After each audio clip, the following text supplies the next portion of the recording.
Okay, my friends, you've read The Gift of the Magi, our first narrative in this course. I hope you liked it, and I hope if you've read it before, it wasn't too hard to read for you. Anyway, I want to talk about it a little bit in terms of the literary devices. Literary devices are, as I'm putting here, techniques that writers use to go beyond the simple telling of their story.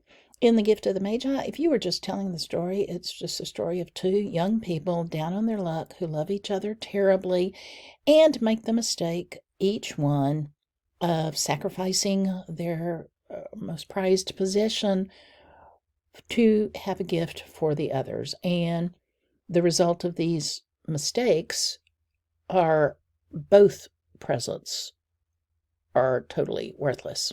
That's the summary of it. But with these literary devices, O. Henry is telling us, guiding us into how we should see these things. Now, we're talking about 1, 2, 3, 4, 5 of them today, really quickly. Irony, which is contrast. What do you expect and what really happens? Dramatic irony. Some people see dramatic irony in The Gift of the Magi. I'm not sure I do. That's the contrast between what the audience knows and what the character knows. That's like in horror movies when you know that character, should not open that door. You know what lies behind that door, and the character doesn't. In The Gift of the Magi, I don't think the reader knows until Jim actually explains that he sold his watch what has happened. We still have irony, though. It's not verbal irony, though. That's sarcasm, words saying the opposite of what the speaker means. I'm not good at sarcasm. There's certain sections of the country that are better than others. I'm horrible. I believe what people say literally, and sometimes it's kind of funny.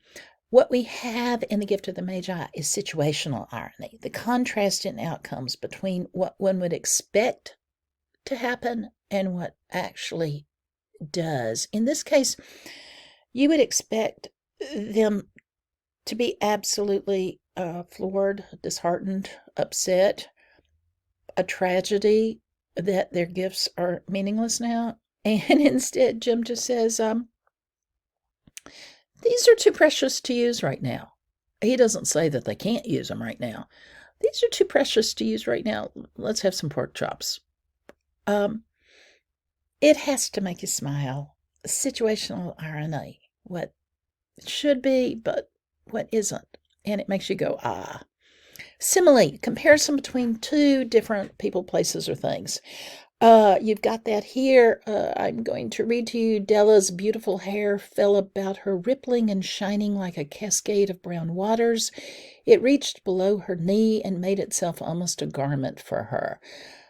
That makes us visualize her hair instead of just saying it was pretty, it was beautiful, it was long, it was thick. The cascade of brown waters and almost a garment for her explains it much better.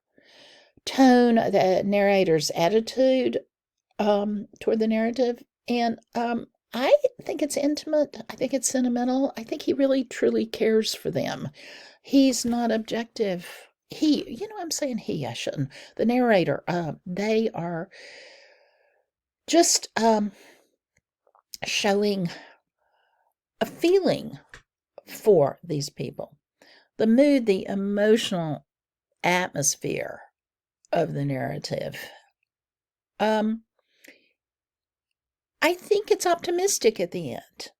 It's pessimistic at first, showing the setting that's so dark and dismal, and then it becomes optimistic when, hey, let's have pork chops. We had pork chops for supper. Allusion, a reference from one narrative to another one. Direct, we don't have indirect. Indirect is subtle, inferred. No. We've got direct allusion, starting with the title, The Gift of the Magi. The Magi in the biblical story of the three Magi coming for the birth of Jesus, and they brought gifts, the origin of Christmas gifts. And the Magi were supposed to be wise people coming from the East. Wise gifts. There we go back up to irony.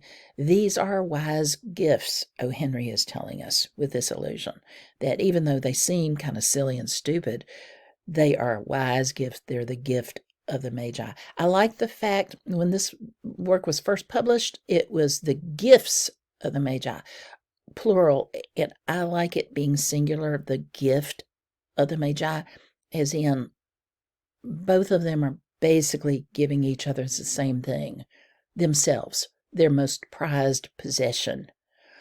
I like that an awful lot. You have another direct allusion when they talk about Della's hair, the Queen of Sheba, and with King Solomon with Jem's watch. It shows all of these biblical allusions to grandeur and saying that here in this small rundown apartment, you've got as much wisdom, you've got as much treasure. We'll talk about this more. All for now.